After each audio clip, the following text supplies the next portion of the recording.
नमस्कार, न्यूज 18 पंजाब हरियाणा हिमाचल देख रहे तमाम दर्शकों का मैं अनामिका हरियाणा हिमाचल प्राइम बुलेटिन में बहुत बहुत स्वागत करती हूँ।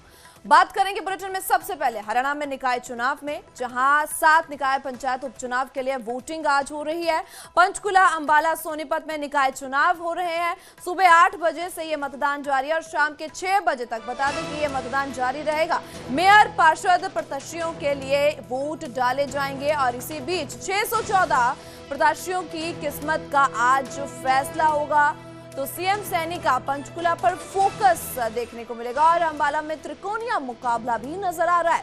सोनीपत में दांव पर बता दें कि बीजेपी की साख नजर आ रही है और 13 मई को अब निकाय चुनाव के नतीजे सामने आएंगे। नगर निगम चुनाव पंचकुला, अंबाला और सोनीपत, जबकि रेवाड़ी में नगर परिषद और उकलाना, धारूहेड़ा व सांपला में नगर पालिका के चुनाव हो रहे हैं। और इन्हीं के अलावा बता दें कि 2 जिला परिषद सदस्य, 12 ब्लॉक समिति सदस्य, 29 सरपंच और 485 पंचों के लिए भी वोट डाले जा रहे हैं। और ऐसे में पल पल की अपडेट्स भी हम आप तक पहुंचा रहे हैं कि आज निकाय चुनाव, निकाय रन जो देखने को मिल रहा है, तो वोटिंग प्रक्रिया लगातार जारी है। अहम हस्तियों की ओर से, सियासतदानों की ओर से अपने वोटिंग हक का इस्तेमाल किया जा रहा है, मतदान किया जा रहा है। तस्वीरें लगातार देखने को मिल रही है। शाम 6 बजे तक वोटिंग प्रक्रिया जारी रहेगी। तो ऐसे में आपको बता दें कि 7 नगर निकायों के आम चुनाव और पंचायती राज के 528 पदों पर उपचुनाव के लिए वोटिंग प्रक्रिया जारी है। सुबह 10 बजे से बता दें कि अभी तक 10.5%, सोनीपत में 10.1, जबकि अंबाला में 9.4% मतदान हुआ है।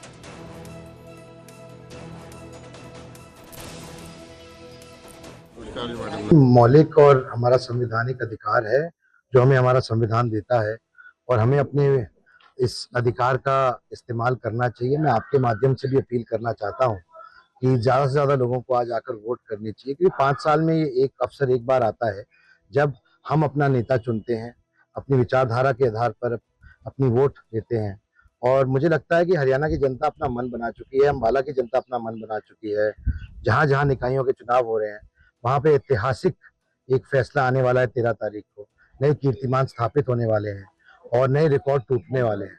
ये एक हरियाणा के इतिहास में ऐसे कई रिकॉर्ड टूटेंगे इस चुनाव के अंदर और वो एक प्रचंड बहुमत भारतीय जनता पार्टी को मिलने वाली आएंगे और भारतीय जनता पार्टी के पक्ष में आएंगे। वोट हमने डाली है, हमारा ये अधिकार है, हम सब नागरिकों का ये अधिकार है और ये हमारी ड्यूटी भी बनती है कि हमारे संविधान ने हमें ये अधिकार दिया है कि हम हर 5 साल में अपने, चाहे निकाय के चुनाव हो, चाहे प्रदेश के हों, चाहे देश के हों, उन चुनावों में हिस्सा लें और अपनी मनपसंद सरकार बनाएं। और उसी के तर्ज पर जो अब ये छोटी सरकार के इलेक्शन हो रहे हैं, इसमें भी हम लोगों की भागीदारी उतनी ही जरूरी है जितनी बाकी के बड़े इलेक्शंस में जरूरी होती है। और एक तरफ की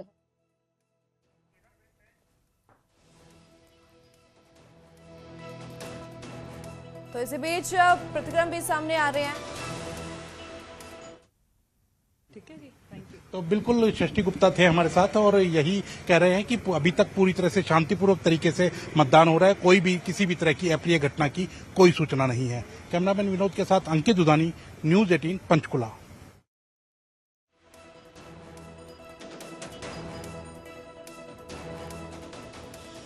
तो बता दें कि आज वोटिंग प्रक्रिया लगातार जारी है और ऐसे में तमाम तस्वीरें और मतदान जो किए जा रहे हैं और इसी बीच तस्वीरें भी देखने को मिल रही हैं। अंबाला में त्रिकोणीय मुकाबला नजर आ रहा है।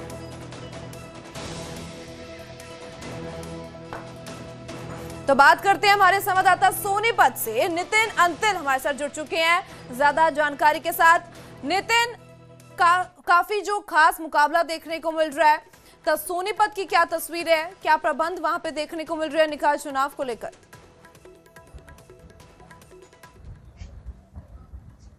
जी बिल्कुल, मैं आपको जानकारी दे दूं। अगर सोनीपत की बात कर ली जाए तो नगर निगम चुनाव में 2,60,000 से ज्यादा वोटर हैं। करीब 3 लाख वोटर यहां वोट डालेंगे और अभी तक की बात कर ली जाए प्रक्रिया की तो 11% वोट प्रतिशत हो चुका है। और यहाँ 2 कोणियों का, त्रिकोणीय नहीं बल्कि कांग्रेस और बीजेपी का आमने सामने का मुकाबला है। हालांकि इससे पहले कांग्रेस और बीजेपी 9 महीने पहले जब चुनाव हुए तो आमने सामने थे और कांग्रेस के प्रत्याशी को हार का सामना करना पड़ा था। लेकिन एक बार फिर कांग्रेस ने कमल दीवान तो राजीव जैन को बीजेपी ने टिकट दी है और दोनों में ही आमने सामने की जो अभी तक टक्कर है वो दिखाई दे रही है जी। और कहीं ना कहीं अभी तक की बात करें शांतिपूर्ण ढंग से जो चुनाव चल रहा है और सोनीपत निकाय चुनाव में कुल 98 जो उम्मीदवार है वो अपना भाग्य आजमा रहे हैं, जिसमें 9 उम्मीदवार मेयर पद के हैं तो 89 जो पार्षद पद के उम्मीदवार हैं और कहीं ना कहीं जो 9 उम्मीदवार मेयर पद के हैं तो उनमें से 2 में ही मुकाबला है, जिनमें एक बीजेपी तो दूसरी कांग्रेस की है। जी आप बने रहो नितिन हमारे साथ। पंचकुला से अंकित उदानी हमारे साथ जुड़ चुके हैं, उनसे बात करते हैं, उनसे माहौल का पूछते हैं। अंकित, क्या तस्वीर है और वोटिंग परसेंटेज की बात करें अब तक क्या कुछ अपडेट है उसको लेकर भी? बिल्कुल, अगर पंचकुला की बात करें तो वोटिंग लगातार जबरदस्त हो रही है। सुबह 8 बजे से ही जो मतदाता है वो मतदान केंद्र पर पहुंचने शुरू हो गए थे। आपको दिखाना चाहेंगे कि लंबी लंबी लाइनें लगी हुई हैं और ये लाइनें कोई ऐसा नहीं है कि अभी लगी हैं, सुबह से ही 8 बजे से ही ये लाइनें लगी हुई हैं। लोग पहुंच रहे हैं अपना मतदान का प्रयोग करने के लिए, अपना मतदाता जो है वो मतदान का प्रयोग करने के लिए पहुंच रहे हैं। और वही जो स्लोगन दिया गया है चुनाव आयोग के द्वारा भी दिया गया है कि पहले जलपान फिर मतदान, पहले मतदान फिर जलपान, तो कहीं ना कहीं उसी को लोग फॉलो करते हुए भी नजर आ रहे हैं। महिलाएं भी काफी संख्या के अंदर घरों से निकल रही हैं, पुरुष भी घरों से निकल रहे हैं, वृद्ध जन जो है, जो बुजुर्ग लोग हैं वो भी काफी संख्या के अंदर निकल करके वोटिंग करते हुए नजर आ रहे हैं। तो एक छोटी सरकार कह सकते हैं, शहर की सरकार कह सकते हैं, उसको बनाने के लिए मतदाता पूरे उत्साह के अंदर नजर आ रहे हैं। और आप देख सकते हैं कि कितनी संख्या के अंदर महिलाएं भी पहुंची हैं यहाँ और जो पुरुष हैं वो भी यहाँ पहुंचे हुए हैं, लगातार पहुंच करके अपना मतदान कर रहे हैं। कुछ लोगों से जानने की कोशिश करेंगे किन मुद्दों को ध्यान में रख के आप वोट कर रहे हैं? हाँ जी, जो हमारे काम हो जाते हैं उन मुद्दों पे रह के हम वोट डाल रहे हैं। क्या सोचा है वोट डालने से पहले? वोट डालने से पहले वही है जो बेस्ट डिजर्विंग कैंडिडेट है, बेसिकली वही सबसे पहले आगे सर्वश्रेष्ठ होना चाहिए। Deserving wins of course. शक्ल पे जाते हैं या उनके कामों पे? कामों पे जाना चाहिए, शक्ल तो हर किसी की है इस करके देखते हैं कि अब जो मतदान ज्यादा से ज्यादा हो उसके लिए क्या किया जाए? वही अब भी सबसे पहले हम लोग ही मतदान करने वाले, तो हम लोगों की प्रेफरेंस लेनी चाहिए। हम लोगों की सब मतलब जो रेगुलर हमारे जो होते हैं जैसे लाइक विल और नई विल वाली है, उन चीज़ों पे ध्यान देना चाहिए। पंचकुला की समस्याएं क्या क्या हैं? पंचकुला की वैसे अभी तक तो मैं कुछ इतना फेस कर नहीं पा रही हूँ। कभी कभार जैसे गर्मियों में बिजली की शॉर्टेज वगैरह ये सब हो जाती है, वही बहुत मिनिमम है। फर्स्ट टाइम वोट डाल रहे हैं? नहीं, आई हैव डन बिफोर जी। देख सकते हैं कि महिलाएं वहां जहां ज्यादा संख्या में वोट डाल रही हैं, वहीं पुरुष भी लगातार आप देख सकते हैं कि पूरी लाइनों में लगे हुए हैं। क्या सोच करके वोट डाल रहे हैं? बता भाई, क्या बता दे, वो बता दे। तो बिल्कुल क्या सोच करके वोट डाल रहे हैं?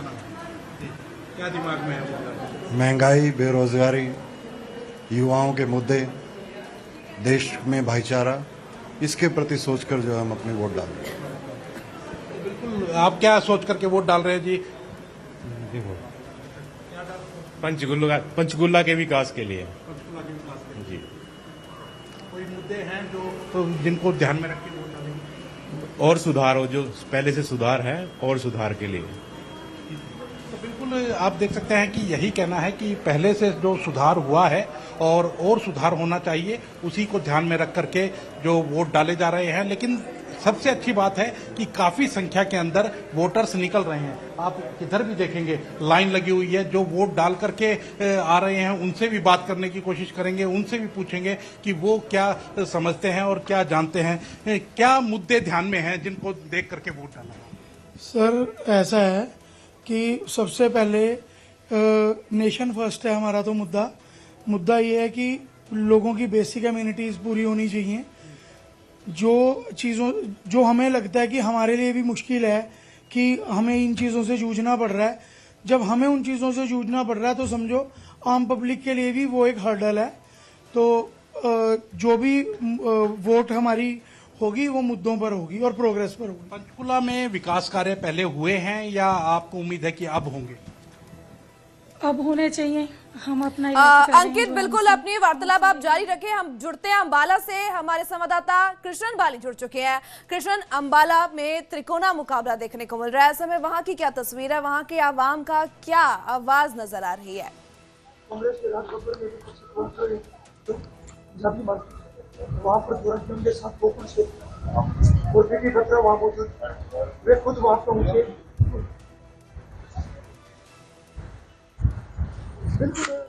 8 बजे ही लोगों ने आना शुरू कर दिया था। ये देख सकते हैं मेरे पीछे भी किस तरह से अभी भी लाइन लगी हुई है, लोग यहाँ पर खड़े हुए हैं और लोगों का ये मानना है कि उनको वोट जरूर डालने चाहिए। क्या नाम है आपका? क्या कहना चाहेंगे, किस मुद्दों को लेके आप वोट डालते हैं? तो कोई भी नहीं, बच्चों बड़ा हमारा काम करते, सबसे बड़ा वो ये, इससे बड़ा क्या मुद्दा हो सकता है? फिलहाल आप घर से वोट डालने आए हो, क्या मुद्दा लेकर? फिलहाल तो हमारे की सड़कें सही हो जाए, लाइटें लग जाए, अच्छा हो जाए, हमारे में हरियाली हो जाए जी। मेन तो सभी जगह अगर हम बात करें तो इनका विकास का मुख्य मुद्दा चलता आ रहा है। इनका कहना है कि विकास को लेकर हम चलेंगे। और सभी की बात करें तो फिलहाल अम्बाला में जैसे तिकोना मुकाबला चल रहा है, लेकिन दूसरी तरफ अब हम बात करेंगे कांग्रेस की है, एक और गुलाबन चेहरा वहां भी है, पार्षदों की 8 बजे वोटिंग यहाँ पे शुरू हो चुकी थी और लगभग कृष्ण बिल्कुल हम आपसे और भी अपडेट्स लेते रहेंगे। ऐसे में शाम तक ये वोटिंग प्रक्रिया जारी है, आपसे अपडेट्स लेते रहेंगे, नजर बनाए रखें। और बात करते हैं सोनीपत में, लगातार हमारे संवाददाता नितिन जुड़े हुए हैं। नितिन, अब तक की वोटिंग परसेंटेज क्या है, वहां के लोगों का क्या कुछ कहना है?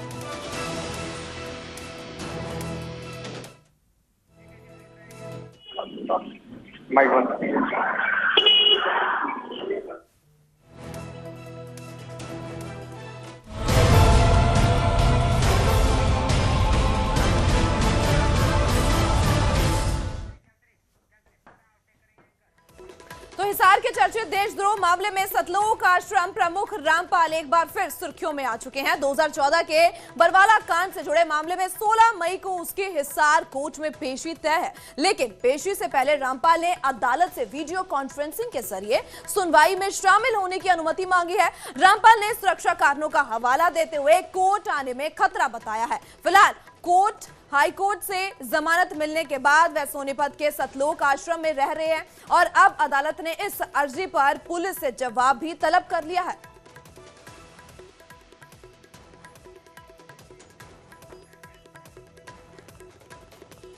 इसी के साथ आगे बढ़ते हैं और बात करते हैं जींद गोहाना हाईवे पर दर्दनाक सड़क हादसा वापर गया है। बता दें कि तेज रफ्तार कैंटर डिवाइडर से टकराया और हादसे के बाद 40 फुट नीचे आके गिरा है चालक। तो कैंटर में चालक और परिचालक सवार थे। स्थानीय लोगों ने तुरंत एम्बुलेंस बुलाई और दोनों घायलों को अस्पताल भर्ती कराया गया है। गंभीर हालत में कैंटर चालक रोहतक रेफर कर दिया गया है।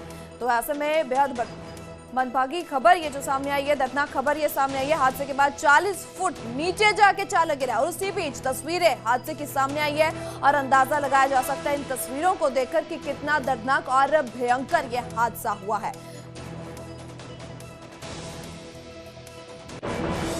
गए तो जलेबी चौक पे थे, 2 किलोमीटर दूर थे और कैंटर था मुर्गियाला।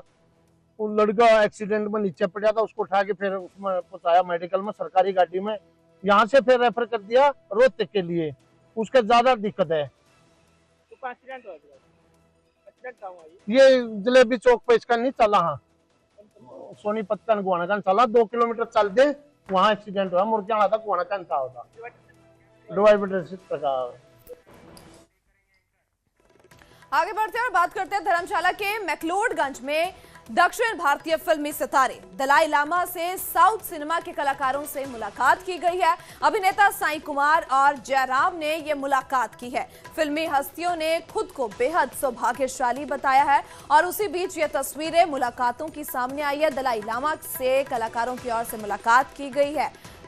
तो मैक्लोडगंज में दक्षिण भारतीय फिल्मी सितारे यहां पे पहुंचते हैं और ये मुलाकात की जाती है और अपने आप को बेहद सौभाग्यशाली बताते हुए नजर आए हैं। मैक्लोडगंज में तिब्बती आध्यात्मिक गुरु दलाई लामा ने धर्मशाला स्थित अपने आवास पर करीबन 300 श्रद्धालुओं और दक्षिण भारतीय फिल्म जगत से जुड़े कलाकारों का दर्शन एवं आशीर्वाद भी उन्हें दिया गया है और उसी बीच की तस्वीरें भी देखने को मिल रही हैं।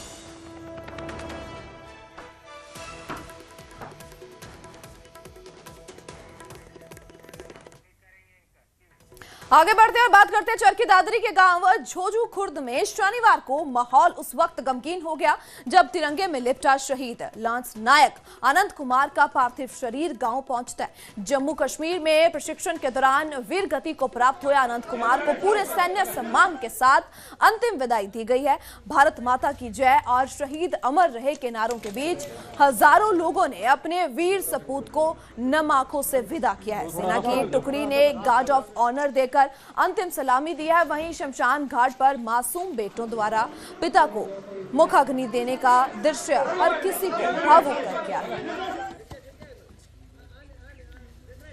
और ये भावुक पल जो अब नजर आ रहे हैं, सैन्य सम्मान से अंतिम विदाई दी गई है। सो देश पर कुर्बान दादरी का ये लाल। मेरे गांव से आनंद 5 बहनों में इकलौता भाई था जो कि कल शहीद हो गया था, और मैं भावनापुर से श्रद्धांजलि देने के लिए पहुंचा हूँ। यहाँ पे विधायक जी और मोहित चौधरी जी यहाँ पे पहुंचे हैं श्रद्धांजलि अर्पित करने के लिए। और मैं यही कहना चाहूँगा, ये वैसे तो गांव के लिए कुर्बानी की बात है, और ये वैसे 5 बहनों में इकलौता भाई था जिन्हें देश के लिए अपनी शहादत दी है। मैं उनके चरणों में नमन करता हूँ, और इससे हमारे युवाओं को एक प्रेरणा मिलती है, जहाँ देश की बात आए अपनी जान की परवाह न करें। ये लहस नायक थे, और इनका एक कैडर होता है जो नायक बनने के लिए इनके करना पड़ता है। ड्यूरिंग ट्रेनिंग ऑन ड्यूटी ये शहीद हुए। देखो, सरकार की तरफ से मैं MP साहब से मेरी बात हुई, वो बाहर थे कहीं, उन्होंने मोहित जी को भेजा है। हम यहाँ मौके पे उपस्थित हैं, और सरकार हर संभव सहायता शहीद के परिवार की करती आई और आगे भी करेगी। इनके मान सम्मान। अब हम आपको ऐसी खबर से रूबरू करवाते हैं जहां दोस्त की ओर से ही अपने ही दोस्त की हत्या कर दी गई है। आरोपी ने सिर पर पत्थर मारकर मौत के घाट उतारा है। बता दें कि भड़ोई पलहुई मार्ग किनारे ये शव बरामद किया गया। मृतक की 27 साल के अजय के रूप में पहचान की गई है, और पार्टी के दौरान कहासुनी के बाद ये विवाद होता है, और विवाद के बाद अपने ही दोस्त का कत्ल कर दिया जाता है। हत्या के बाद शव सड़क किनारे नीचे फेंका गया। बता दें कि अब पुलिस ने आरोपी अरुण कुमार को गिरफ्तार किया है, और दूसरे युवक की भूमिका की जांच में पुलिस जुट चुकी है। और इसी बीच तस्वीरें जहां पुलिस की ओर से जांच पड़ताल शुरू कर दी गई है। दोस्त की ओर से अपने ही दोस्त का कत्ल किया गया, सिर पर पत्थर मारा गया और उसे मौत के मुंह में ढकेल दिया।